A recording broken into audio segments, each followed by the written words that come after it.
जय श्री कृष्णा। डेली हिंदू ज्ञान चैनल में आप सभी का बहुत बहुत स्वागत है।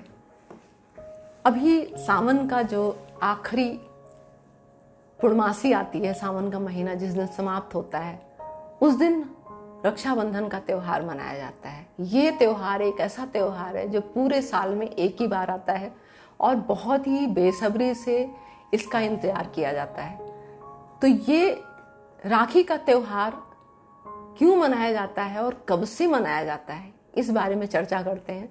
वैसे तो सही मायने में अगर पूछा जाए तो ये पता नहीं है कि कब से ये त्यौहार मनाया जा रहा है, लेकिन हमारे हिंदू धर्म के शास्त्रों में ये लिखा हुआ है, बताया गया है कि जब दानों और असुरों में जब लड़ाई हुई तो उस टाइम पे इंद्र जो थे वो बहुत परेशान हो गए, क्योंकि वो बहुत भयभीत हो गए थे कि मतलब ये जो चल रहा है इसमें मुझे विजय कैसे मिलेगी और कैसे इसमें हम विजयी होंगे।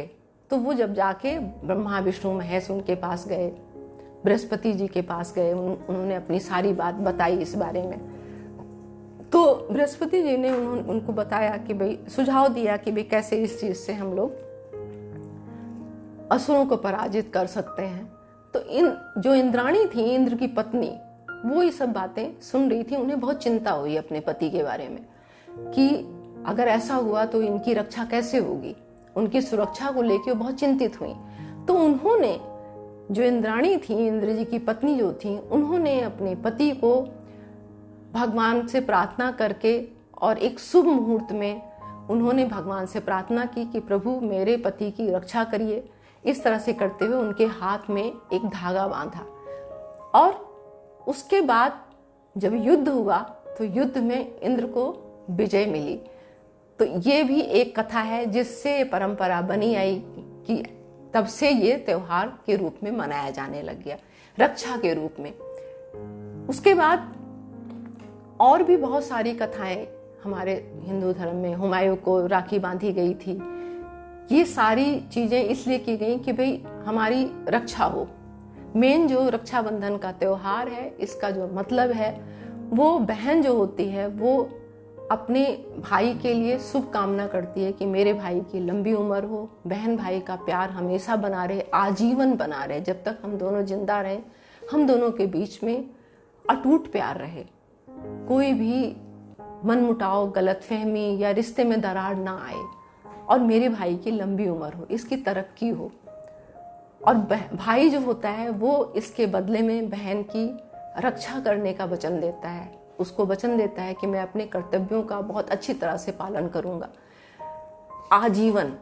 तो ये दोनों बहन भाई के प्रेम का प्रतीक है रक्षाबंधन। रक्षाबंधन वाले दिन बहुत सारी जो बहनें हैं वो इस व्रत रखती हैं। एक तरह से व्रत क्या रखती हैं, मतलब जब तक कि भाई का इंतजार करती हैं, जब तक भाई को राखी नहीं बांधती हैं, तब तक वो कुछ खाती नहीं हैं। और भले ही कितना टाइम निकल जाए, वो कुछ भी नहीं खाती हैं, न पीती हैं। इसके सम्मान में भाई भी, वो भी कुछ नहीं खाता है।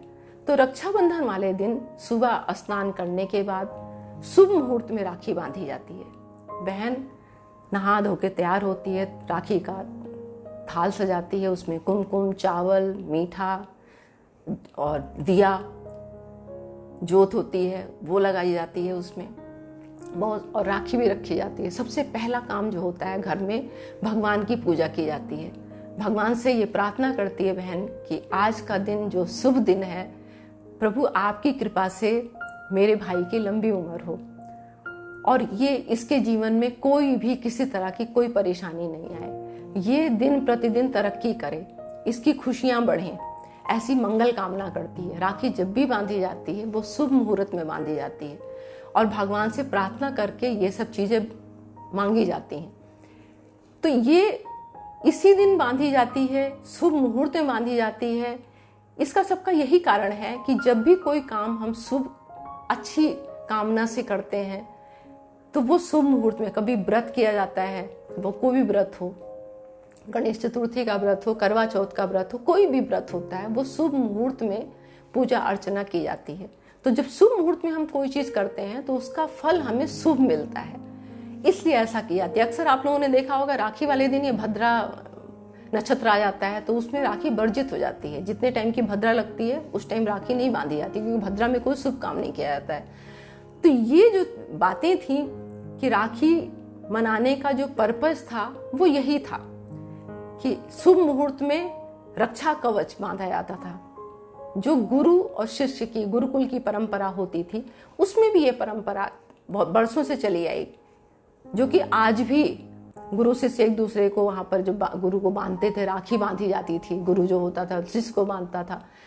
आज भी देखा होगा पूजा पाठ जब हम लोग घर में कराते हैं, जब भी कभी किसी ऐसे आयोजन में हम लोग जाते हैं तो वहां पर जो पंडित जी होते हैं वो हाथ में रक्षा सूत्र बांधते हैं, उसका मंत्रोच्चारण करके रक्षा सूत्र बांधते हैं।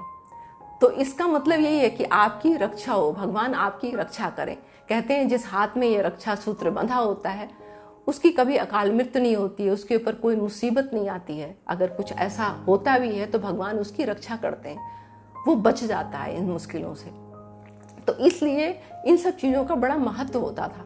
पहले के टाइम में जब राजा महाराजा युद्ध पे जाते थे तो उनकी रक्षा के लिए, क्योंकि युद्ध पे जा रहे हैं उसमें कुछ भी हो सकता है, कुछ भी हो सकता था। इतने बड़े युद्ध पे एक राज्य दूसरे राज्य पे अटैक कर रहा है, एक राजा दूसरे राज्य पे अपनी बहुत सारी सेना लेके जब अटैक करता था तो उसमें कुछ भी हो सकता था। राजा बंदी हो सकता था, राजा को मार दिया जा सकता था, उसकी जान खतरे में होती थी। तो जब राजा जाता था युद्ध पे तो जब घर से उसको विदा किया जाता था तो उनकी जो रानी होती थी वो बाकायदा उसको अस्त्र शस्त्र अपने हाथों से देती थी, उसको तिलक करती थी और उसको रक्षा सूत्र बांधती थी और उसके बाद आरती उतारती थी और भगवान से प्रार्थना करती थी कि हे प्रभु, हमारे जो पति हैं, जो ये राजा जो है इस देश के, इनके ऊपर कोई जो विघ्न मुसीबत जो आए उसको आप टालना, इनकी रक्षा करना प्रभु, इनको विजयश्री दिलवाना।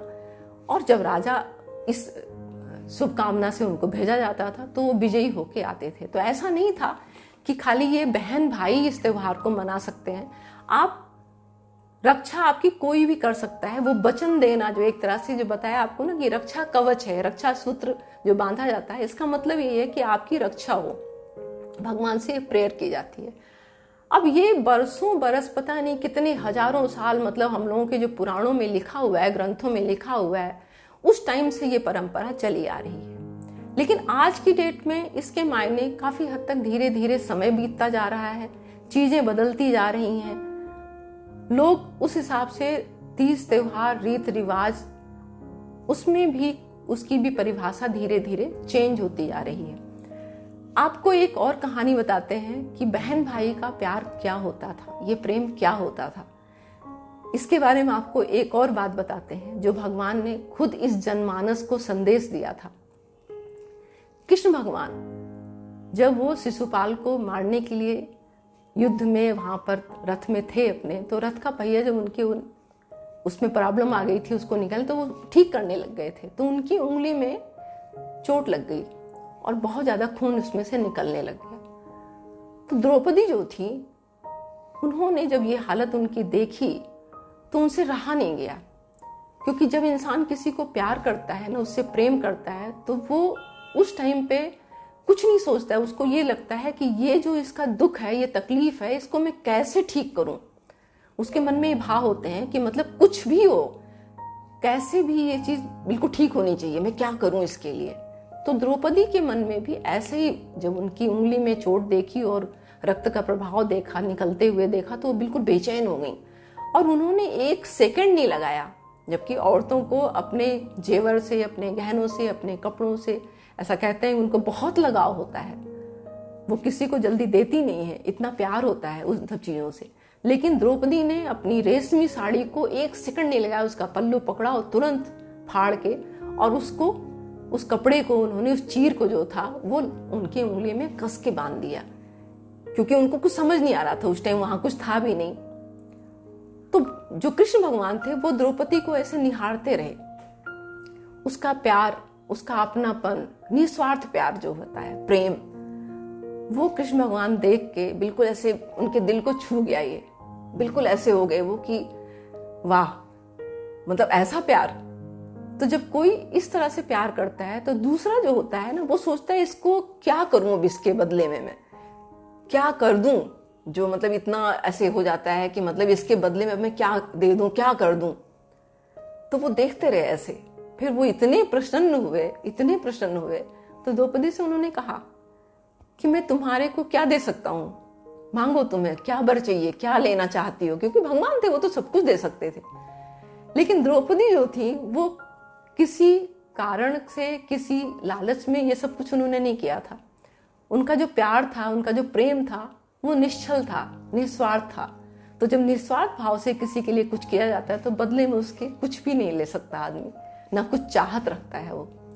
तो उन्होंने कहा नहीं, मुझे कुछ नहीं चाहिए, मुझे कुछ भी नहीं चाहिए। और जब ऐसा कोई दूसरा कहता है तो जो देने वाला है वो बिल्कुल ऐसे हो जाता है कि अब मैं क्या करूं, ये तो कुछ ले ही नहीं रहा है, और मेरा दिल ऐसे कर रहा है कि इस उपकार के बदले में क्या क्या कर दूं, इसको क्या क्या कर दूं। तो कृष्ण भगवान के जो बीच में, दोनों बहन भाई के बीच में ये जो प्रेम था, वो मन ही मन वो अपना उस चीज को लेके शांत हो गए कि ठीक है। मन में उन्होंने विचार किया कि कोई बात नहीं द्रौपदी, कभी मौका आएगा तो मैं इस चीज को, जब भी मौका आएगा तो मैं तुम्हें इसके बदले में करूंगा, ऐसा मन में भाव रखा उन्होंने। और मुंह दोनों ने एक दूसरे से कुछ भी नहीं कहा, और उसके बाद ये बात आई गई होगी। ये था प्रेम बहन भाई का, बिल्कुल निस्वार्थ, कोई शर्त नहीं, कुछ नहीं, कोई ये नहीं कि मतलब इसके बदले में ये चाहिए वो चाहिए, ऐसा कुछ जैसे कि आजकल के जमाने में हो रहा है। पहले के टाइम में भगवान ने ये उनका जो प्रेम था दोनों बहन भाई का, उन्होंने जनमानस को ये सीख दिया कि प्रेम बहन भाई में या किसी भी रिलेशन में ये प्रेम होना चाहिए। उसके बाद जब द्रौपदी के पूरे राज्यसभा में पूरे परिवार था उनका, दादा परदादा, मतलब ससुर, दादा ससुर, जितने पितामह वगैरह जो भी थे, पूरी सभा भरी पड़ी थी। और उन्होंने एक एक से सबसे दुहाई की, सबसे अपनी रक्षा, अपनी लाज बचाने की बात की, सबकी तरफ देखा, बड़े कातर उससे देखा निगाहों से कि मेरी रक्षा करो, मेरी रक्षा करो। एक औरत की जब लाज लुट रही हो तो उस टाइम वो क्या महसूस कर सकती है। उस हालत में उन्होंने सबकी तरफ अपनी निगाहों से ये बात कही, सबको उन्होंने देखा उस निगाह से कि मेरी रक्षा करिए। उनके 5 पति थे, उनसे भी कहा, मतलब कोई ऐसा रिश्ता नहीं था जिसको उन्होंने बारी बारी पुकारा ना हो, बारी बारी उन्होंने उसकी तरफ देखा ना हो, मदद की, सहायता की उससे जो है। लेकिन किसी ने भी उनकी मदद नहीं किया। और जब उनको ये लगा कि अब मुझे, मतलब पूरी भरी सभा में मुझे जो है निर्वस्त्र कर दिया जाएगा, तो तब उन्हें याद आई कि भाई ये जो कृष्ण भगवान है, उनको याद किया उन्होंने। और जब उनको याद किया तो भगवान तो इसी इंतजार में बहुत दिन से थे कि कभी जब जरूरत होगी तो मैं इनकी मदद करूंगा। वो मौका ढूंढ रहे थे बहुत दिन से। और फिर भगवान ने उनको जो दिया, वो राखी के बदले ना पैसा था, ना गिफ्ट था, ना कुछ रुपए थे, ना कोई सामान था, ना कोई कपड़ा था, ऐसा कुछ नहीं था। वो जो उन्होंने दिया वो ऐसा दिया कि आज तक कोई भाई नहीं दे सकता है। मतलब जब कोई भी दुनिया में, जब कोई भी सहारा ना हो, तब भाई को खड़ा होना चाहिए। जब कोई उसकी मदद करने को तैयार ना हो, बिना किसी शर्त के, बिना किसी सोच विचार के, ऐसा भगवान ने ये एक संदेश दिया। क्योंकि प्रभु थे, उनकी तो लीला थी, तो उन्होंने एक संदेश दिया कि इस रिश्ते को इस तरह से निभाना चाहिए। इतना पवित्र रिश्ता है ये, इतना पवित्र प्यार होना चाहिए। और ऐसा नहीं कि भाई का ही होना चाहिए, बहन का भी होना चाहिए।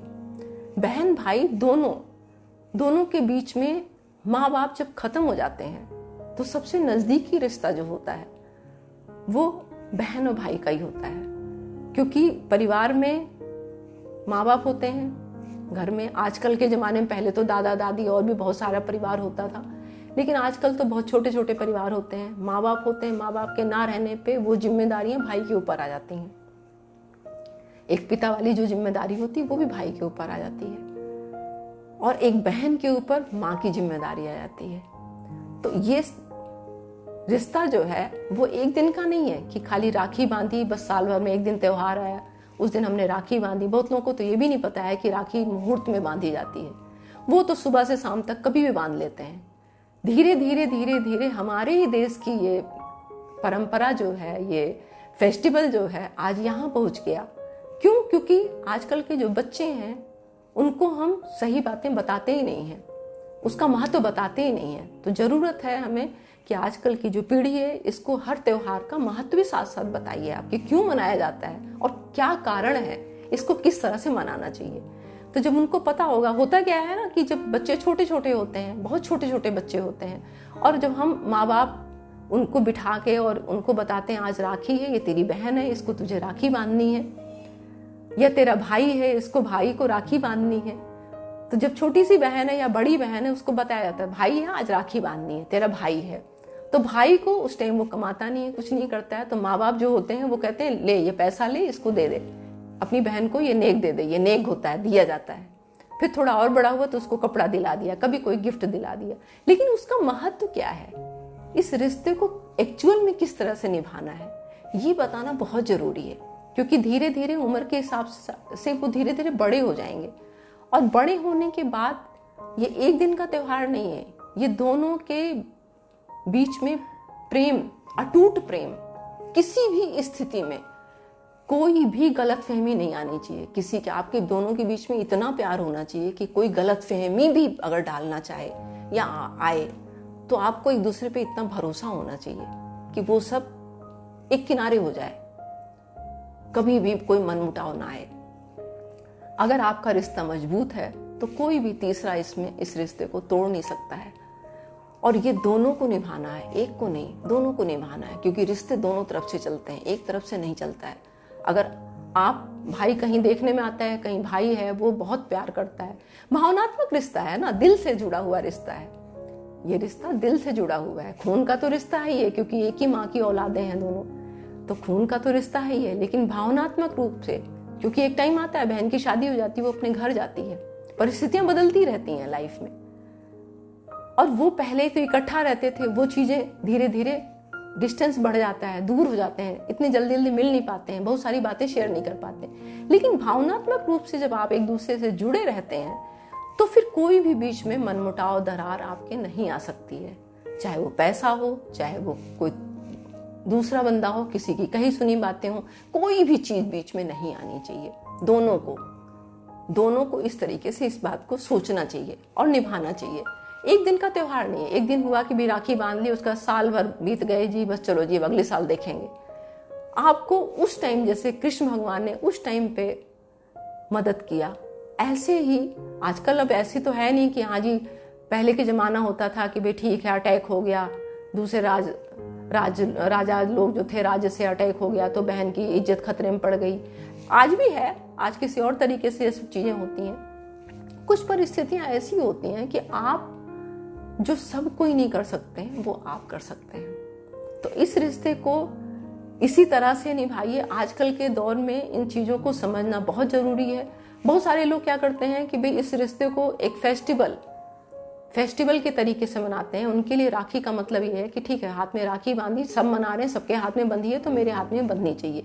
ना कोई मुहूर्त देखना है, ना कोई किसी। बहुत सारे लोग ऐसे हैं जिनके पास बहन है ही नहीं, वो आज के दिन बहुत उदास होते हैं, बहुत मिस करते हैं कि काश मेरी भी एक बहन होती जो मुझे बहन का प्यार देती। एक्चुअल में सच में उनके अंदर बहुत भावना है, बहुत प्यार है, वो चाहते हैं, दिल से चाहते हैं, लेकिन उनके पास वो चीजें हैं नहीं। और बहुत सारे लोग हैं जिनके पास है, लेकिन वो आजकल ये चीजें बड़ी ऐसे हो गई हैं, फैशन सा हो गया है कि भाई ठीक है बहन नहीं है तो किसी और से बंधवा लो, वो एक दिन के लिए बहन बनेगी, वो उसी टाइम राखी बांधेगी और वो देना लेना हो जाएगा, उसके बाद बहन कहाँ, भाई कहाँ। तो इस तरह से इस त्योहार का मजाक मत बनाइए प्लीज। त्योहार के महत्व को समझिए, रिश्ते जो हैं उनके महत्व को समझिए, क्योंकि ये आप तभी दूसरी पीढ़ी को भी दे पाएंगे जब आप खुद इस चीज को अच्छी तरह से समझेंगे और निभाएंगे। तो आज के लिए अपनी वाणी को यहीं विराम देते हैं, मिलते हैं एक दूसरी वीडियो में और दूसरी जानकारी के साथ में। तब तक के लिए नमस्कार।